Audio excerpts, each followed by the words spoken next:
Ground fault circuit interrupter protection, or GFCI protection, is required for all 120 volts, single-phase, 15 and 20 amps receptacles installed in specific locations. These locations include in or on countertops, bathrooms, kitchens, laundry areas, garages, and outdoor locations.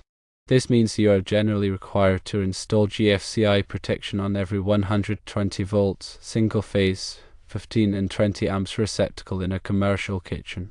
However, there's an exception to this rule. Receptacles that are part of a listed assembly that provides GFCI protection do not require separate GFCI protection. For instance, a GFCI protected dishwasher or microwave oven would not need an additional GFCI receptacle.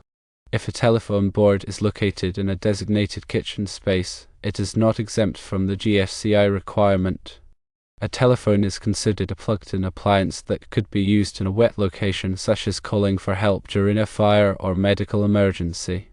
Therefore, it needs GFCI protection. It is important to note that the GFCI requirement for commercial kitchens does not apply to 240 volts, single-phase or three-phase receptacles. The purpose of GFCI protection is to protect personnel from electrical shock. GFCIs work by monitoring the current flowing into and out of a circuit. If there is a difference of more than a few milliamps, the GFCI will trip and quickly cut off the power. This can happen if someone comes into contact with a live wire, as some of the current will flow through their body to ground. GFCIs are designed to trip quickly enough to prevent serious injury. There are two main types of GFCIs: receptacles and circuit breakers. GFCI receptacles are installed in place of standard receptacles and provide GFCI protection only at that location. GFCI circuit breakers are installed in the electrical panel and provide GFCI protection to the entire circuit. When installing GFCI protection in a commercial kitchen, it is important to follow all applicable electrical codes and regulations. This includes the National Electrical Code, or NEC, as well as any local codes that may be in effect. It is also important to use qualified electricians to install GFCI protection. A qualified electrician will be familiar with the electrical codes and regulations and will be able to install the GFCI protection correctly. It is important to regularly test GFCIs to ensure they are working properly. This can be done by pressing the test button on the GFCI receptacle or circuit breaker. If the GFCI does not trip when the test button is pressed, it should be replaced immediately. When choosing GFCI protection for a commercial kitchen, it is important to consider the specific needs of the kitchen. For example, if the kitchen has a lot of water or moisture, it may be necessary to use weatherproof GFCI receptacles. It is also important to consider the type of equipment that will be plugged into the receptacles. Some equipment, such as refrigerators and freezers, may require a dedicated circuit with GFCI protection. GFCI protection is an important safety measure that can help protect people from electrical shock in commercial kitchens. By following the electrical codes and regulations and using qualified electricians, it is possible to ensure that GFCI protection is installed correctly and is working properly. In summary, firstly, ensure GFCI protection for all 120 volts, single-phase, 15 and 20 amps receptacles in areas like countertops, bathrooms, kitchens, laundry areas, garages, and outdoor locations. Secondly, remember that appliances with built-in GFCI protection, such as some dishwashers, are exceptions. Thirdly, telephone boards in kitchens need GFCI protection because they are plugged-in devices that could be used in wet conditions. Fourthly, GFCI requirements don't cover 240 volts receptacles. Fifthly, GFCIs protect people from electrical shock by cutting off power when current leakage is detected. Sixthly, you have GFCI receptacles and circuit breakers, each protecting a single location or the entire circuit. Seventhly, always follow electrical codes and use qualified electricians for GFCI installation. Eighthly, test GFCIs regularly and replace them if they fail the test. Ninthly, select GFCI protection based on the specific needs of the kitchen, like weatherproof options for wet environments. Tenthly, specific appliances might need dedicated circuits with GFCI protection. Ensuring proper grounding is another critical aspect of electrical safety in commercial kitchens, working in conjunction with GFCI protection. Grounding provides a low-resistance path for fault current to return to the source, tripping the circuit breaker or fuse and de-energizing the circuit. This helps to prevent electrical shock and fire hazards. The equipment grounding conductor, often a green or bare wire, connects the metal enclosures of electrical equipment to the grounding system. This ensures that if a fault occurs, the metal enclosure will not become energized, reducing the risk of shock. Regular inspection of grounding systems is essential to ensure their effectiveness. Check for loose connections, corrosion, and damage to grounding conductors. Grounding should be tested periodically using appropriate testing equipment to verify the integrity of the grounding path. Overcurrent protection devices, such as circuit breakers and fuses, are designed to protect electrical circuits from excessive current, which can cause overheating and fires. Circuit breakers are resettable devices that trip and interrupt the circuit when the current exceeds their rated capacity. Fuses are one-time devices that melt and break the circuit when the current exceeds their rated capacity. Selecting the correct overcurrent protection devices is crucial for ensuring electrical safety. The size of the circuit breaker or fuse should be matched to the ampacity of the circuit conductors and the load served. Using an overcurrent protection device that is too large can allow excessive current to flow, potentially causing damage or fire. Regular inspection and testing of overcurrent protection devices are essential to ensure they are functioning properly. Circuit breakers should be tested periodically to verify that they trip at their rated current. Fuses should be inspected for signs of damage or deterioration. If an overcurrent protection device trips or blows frequently, it is a sign of a problem in the circuit that needs to be investigated and corrected. Electrical wiring in commercial kitchens should be installed and maintained in accordance with the NEC and other applicable codes. Wiring should be properly sized for the load it is intended to serve. Conductors should be protected from physical damage by conduit or other appropriate means. Connections should be made using approved methods and materials.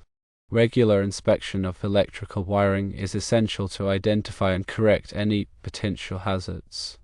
Look for signs of damage, such as frayed insulation, loose connections, and overheating. Damaged wiring should be repaired or replaced immediately. Electrical panels should be properly labeled to indicate the circuits they serve. This helps to quickly identify and de-energize circuits for maintenance or repairs. Panel labels should be legible and up to date. Electrical panels should be kept clean and free of obstructions. Combustible material should not be stored near electrical panels. Regular inspection of electrical panels is essential to ensure they are in good condition. Look for signs of damage, such as corrosion, loose connections, and overheating. Any problems should be corrected immediately. All electrical equipment in commercial kitchens should be properly maintained to ensure its safe operation. Equipment should be cleaned regularly to remove dirt, grease, and other contaminants. Moving parts should be lubricated as needed. Electrical connections should be checked periodically and tightened if necessary. Damaged equipment should be repaired or replaced immediately. Regular inspection of electrical equipment is essential to identify and correct any potential hazards. Look for signs of damage, such as frayed cords, cracked housings, and loose connections. Any problems should be corrected immediately. Employees working in commercial kitchens should be trained in electrical safety practices. Training should cover topics such as identifying electrical hazards, using electrical equipment safely, and responding to electrical emergencies. Employees should be instructed to report any electrical hazards or problems to their supervisor immediately. Regular refresher training should be provided to ensure that employees stay up to date on electrical safety practices. Lockout/tagout procedures are used to de-energize electrical equipment before it is serviced or repaired. These procedures help to prevent accidental energization of equipment, which can cause serious injury or death. Lockout/tagout procedures should be followed whenever electrical equipment is being serviced or repaired. The procedure should include steps such as identifying the energy sources, isolating the energy sources, locking out the energy sources, tagging out the energy sources, and verifying that the equipment is de-energized. All employees who service or repair electrical equipment should be trained in lockout/tagout procedures. Portable electrical equipment, such as power tools and extension cords, should be inspected regularly for damage. Damaged equipment should be removed from service immediately. Extension cords should be used only temporarily and should not be run through doorways or across walkways where they could be damaged. Grounding pins on portable electrical equipment should never be removed. Using surge protection in commercial kitchens can help to protect sensitive electronic equipment from damage caused by voltage surges. Voltage surges can be caused by lightning strikes, power outages, and other electrical disturbances. Surge protection devices divert excess voltage away from the equipment, preventing it from being damaged. Surge protection devices should be installed at the electrical panel and at individual equipment locations. Regular testing of surge protection devices is essential to ensure they are functioning properly. Using arc fault circuit interrupters, also known as offsides, can help to protect against fires caused by arcing faults in electrical wiring. Arcing faults are dangerous electrical conditions that can occur when damaged or deteriorated wiring creates an unintended path for current to flow. Offsides detect arcing faults and quickly shut off the power, preventing a fire from starting. Offsides are required in many residential locations and are increasingly being used in commercial applications as well. Regular testing of offsides is essential to ensure they are functioning properly. Maintaining a safe electrical environment in commercial kitchens requires a comprehensive approach that includes GFCI protection, proper grounding, overcurrent protection, safe wiring practices, regular equipment maintenance, employee training, lockout/tagout procedures, and the use of surge protection and offsides. By implementing these measures, you can significantly reduce the risk of electrical hazards and ensure the safety of employees and customers. When selecting wiring methods for commercial kitchens, it's essential to consider factors like moisture, temperature, and potential exposure to chemicals. Common wiring methods include rigid metal conduit, intermediate metal conduit, electrical metallic tubing, liquid tight flexible metal conduit, and cable wiring like metal-clad cable. Rigid metal conduit offers excellent protection against physical damage and corrosion, making it suitable for areas where wiring might be exposed to impacts or harsh environments. Intermediate metal conduit is a lighter weight alternative to rigid metal conduit, providing good protection at a lower cost. Electrical metallic tubing is a thin-walled conduit commonly used for concealed wiring in dry locations. Liquid tight flexible metal conduit is used in wet locations or where flexibility is needed, such as connecting to motors or other equipment that vibrates. Cable wiring, like metal-clad cable, is often used for branch circuits and can be installed exposed or concealed. When installing wiring in commercial kitchens, it's important to maintain proper clearances from heat-producing equipment, such as ovens and ranges. Wiring should be routed away from hot surfaces to prevent the insulation from melting or deteriorating. The NEC specifies minimum clearances for wiring from heat sources. Proper support and securing of wiring is essential to prevent strain on connections and damage to conductors. Conduit and cable should be supported at regular intervals using approved clamps, straps, or hires. Support should be securely fastened to the building structure. Electrical boxes and enclosures are used to protect electrical connections and provide a safe housing for devices like receptacles and switches. Boxes should be sized appropriately for the number of conductors and devices they contain. Metal boxes should be grounded to provide a path for fault current. In wet locations, waterproof boxes and fittings should be used to prevent moisture from entering the enclosure. Selecting the right type of receptacle for a commercial kitchen is important for safety and durability. Heavy-duty receptacles with corrosion-resistant contacts are recommended for areas where they might be exposed to moisture or chemicals. Tamper-resistant receptacles are designed to prevent children from inserting objects into the slots. Ground fault circuit interrupter receptacles provide GFCI protection at the point of use. Receptacles should be installed in accordance with the NEC and local codes. Using appropriate covers for switches and receptacles can help to protect them from damage and prevent accidental contact with live parts. Weatherproof covers should be used in wet locations.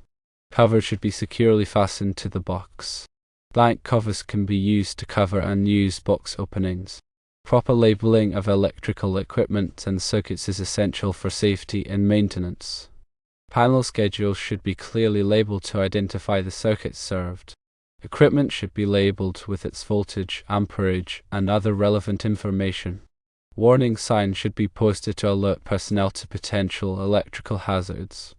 Maintaining up-to-date electrical drawings and documentation is important for troubleshooting and making future modifications to the electrical system. Drawings should show the location of all electrical equipment, wiring, and devices. Documentation should include information about the equipment's specifications, installation, and maintenance.